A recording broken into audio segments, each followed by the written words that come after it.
Hello అండి, అందరికీ నమస్కారం. మన తెలుగు సాహిత్యం ఛానల్కు స్వాగతం. ఈరోజు నేను చదవబోయే కథ వి ఉమాశ్రీ గారు రచించిన పశ్చాత్తాపం. కథలోకి వెళ్ళబోయే ముందు మీకు ఒక చిన్న రిక్వెస్ట్. మీరు మన ఛానల్ని ఫస్ట్ టైం చూస్తున్నట్లయితే తప్పకుండా సబ్స్క్రైబ్ చేసుకోండి. ఇక కథలోకి వెళ్దామా? ఉదయం 6 గంటలయ్యింది. అరుంధతమ్మ ఇంట్లో గంట మ్రోగింది. ఈరోజు పూజాది కార్యక్రమాలు త్వరగా ముగించుకోవడానికి కారణం లేకపోలేదు. దాదాపు 4 సంవత్సరాల తర్వాత చిన్న కొడుకు అమెరికా నుండి వస్తున్నాడు. 7 గంటలైనా పని మనిషి ఇంకా రాలేదు. ఏమైందో ఏమో, మనకు అవసరం ఉన్న రోజే రోగాలు రొప్పులు అంటూ డుమ్మా కొట్టేస్తుంటారు పని మనుషులు అనుకుంటూ తనలో తానే గొణుక్కుంది అరుంధతమ్మ. కనీసం పద్మ వాళ్ల పని మనిషినైనా పిలుద్దాం అనుకుంటూ పక్క కాంపౌండ్లోకి వెళ్ళింది. అప్పుడే బట్టలు ఉతికి ఆరేస్తున్న ఆమెను చూసి కొయ్యబారిపోయింది. ఈమె సుమిత్ర ఇక్కడికెలా వచ్చింది? అసలు ఎన్నాళ్ళు ఎక్కడుంది? ఆ ముఖాన బొట్టు లేదేంటి? కొంపదీసి ఇంకా ఆ పైన ఆలోచించలేకపోయింది. వెంటనే ఆమె వెనక వైపు నుంచి గబగబా అడుగులేసుకుంటూ కనుమరుగయ్యింది. రండి పిన్ని గారు, మీరా? పొద్దున్నే ఏంటిలా వచ్చారు అంటూ పద్మ బయటకు వచ్చింది.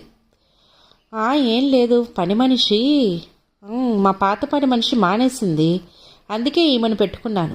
పాపం ఎవ్వరూ లేరంట, 2 పిల్లలంట, భర్త పోయాడంట చెప్పుకుపోతుంది పద్మ. అంతే, అరుంధతమ్మ కాళ్ల కింద భూమి కదిలినట్లయింది. ఇంట్లోకి వచ్చి కుర్చీలో ఎలా కూలబడిందో ఆవిడికే తెలియదు. కళ్ల ముందు గతం గిర్రున తిరిగింది. దాదాపు 18 సంవత్సరాల క్రితం మాట. చిన్నతనంలోనే భర్తను కోల్పోయిన అరుంధతికి పుట్టిల్లే ఆధారమైంది.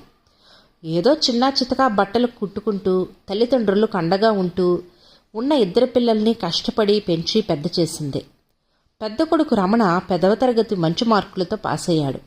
ఇంకా పై చదువులు చదివించే స్తోమత లేక ఏదో చిన్న ఉద్యోగం చేసుకుంటూ ప్రైవేటుగా డిగ్రీ చదవాలని నిర్ణయించుకున్నాడు. అందుకోసం అరుంధతి తమ్ముడు ప్రసాద్ని సహాయం చెయ్యమని అర్థించింది. తమ్ముడు అందుకు అంగీకరించిన స్వతహాగా గర్విష్ఠైన సుమిత్ర ససేమిరా మా వల్ల కాదని కరాఖండిగా చెప్పేసింది. దిక్కుతోచని స్థితిలో ఆ భగవంతుడినే నమ్ముకుంది అరుంధతి. ఊరి పంతులుగారి కొడుకు దయతలచి తన పిల్లలిద్దరినీ పైకి తీసుకురావటం, ఆ పైన వారు మంచి మార్కులు సాధించి స్కాలర్షిప్లతో చదువు పూర్తి చేసి ఉన్నత స్థితిలోకి రావటం జరిగింది. ఇంటి ముందు కారు హారన్ వినపడడంతో ఈ లోకంలోకి వచ్చింది అరుంధతమ్మ. అమ్మా, కులాసానా? ఆప్యాయంగా పలకరించాడు చిన్న కొడుకు రమేష్. అత్తయ్య బాగున్నారా అంటూ కారు దిగి నిరాడంబరంగా ఉన్న కోడలిని చూస్తూ ఉండిపోయింది అరుంధతమ్మ.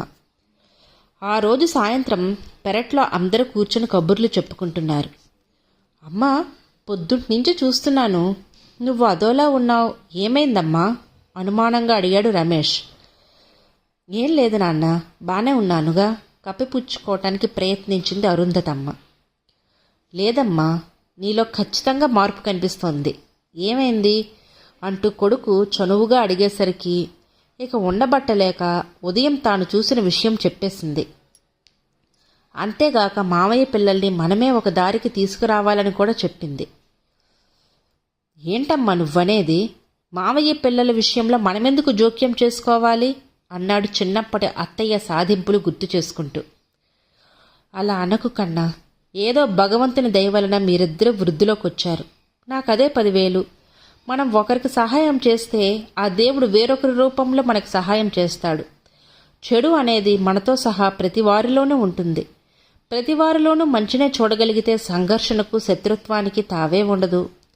మరో మనిషి ఆసరా లేకుండా ఈ ప్రపంచంలో ఏ ఒక్కరూ ఒంటి చేత్తో విజయం సాధించడం కాదు కదా, కనీసం మొనగడు కూడా సాగించలేరు అంటూ తల్లి చెప్తున్న మాటలు విని మౌనంగా బయటికి నడిచాడు రమేష్. ఇంటి ముందు కారు ఆగడం చూసి గబగబా లోపలికి వెళ్ళి తలుపు చాటున నించుంది సుమిత్ర. ఆడపడుచు లోపలికి రాగానే వదినా అంటూ బావురుమంది. వదినా, నాలోని అహంకారంతో నిన్ను నీ పిల్లల్ని నానా మాటలన్నాను. ఈరోజు అనుభవిస్తున్నాను. మీ తమ్ముడు పోయిన నాటి నుండి నన్ను నా పిల్లలను ఆదరించిన వారే లేరు.